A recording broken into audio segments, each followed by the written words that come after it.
At dahil Mother's Day ngayon, binabati ko nga pala ang lahat ng mga dakilang nanay sa buong mundo. Happy Mother's Day po! At para matuwa naman si Mrs. sa atin, maaga pa lang ay ginagawa ko na kaagad yung mga madalas na ginagawa ng mga nanay sa bahay. Lagi naman tayong mabait, pero mas lalo pa tayong magpapakabait ngayong araw. Naglinis na nga pala ako kaagad ng bahay, kaya heto inumpisahan ko kaagad sa pagwawalis sa lahat ng sulok ng kwarto, pagpupunas at pagliligpit ng mga kalat. Nilinis ko na rin yung CR at minap ang sahig para malinis at mabango. Pinakintab ko na rin ang salamin na isang buwan na yatang hindi napupunasan. At sa kakamadali ko dahil maglalaba pa ako, ayun, nauntog pa ako. Sakit nun sana hindi nyo nakita.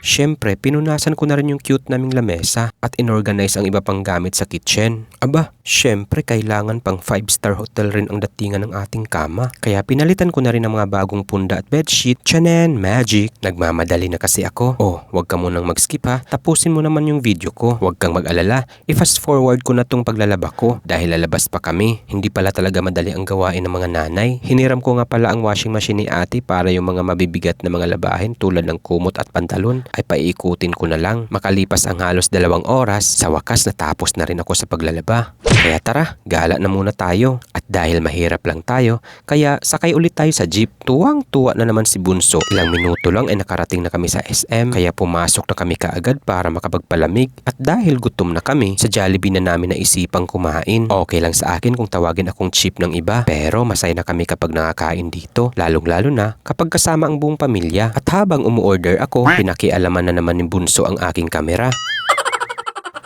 Sige nga, pakinggan nga muna natin kung ano yung mga pinagsasabi at pinagagawa niya dito.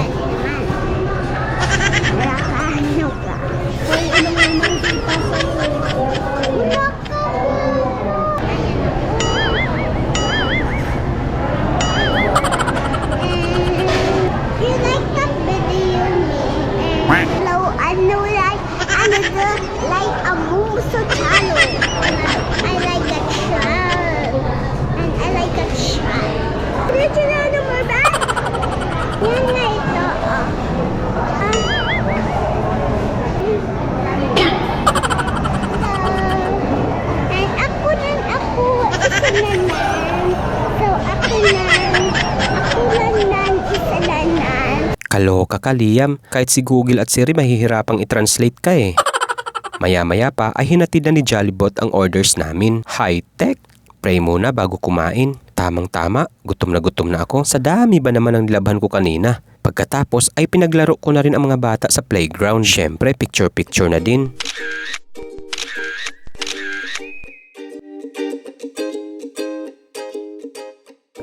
Pumunta rin kami sa World of Fun. Malas, wala kaming nakuhang laruan ngayon sa claw machine. Marami pa kaming ginawang activity dito, pero di ko na na-videohan, baka malowbat ako. Namili na nga rin pala kami ng ilang mga damit, tsaka mga accessories na rin sa Miniso. Tuwang-tuwa naman si Liam sa talking bear na nabili namin dito. Ay, ang cute naman ang aso na nahagip ng ating video. At dahil Mother's Day nga ngayon, bibilhan na din natin si Sweetie ng hikaw. Matagal niya na kasi gustong magkaroon ng hikaw na ginto, kahit simple lang. At dahil wala tayong cash, utangin na lang muna natin. Kaya pakishare naman itong video natin para may pandagdag bayad na ako.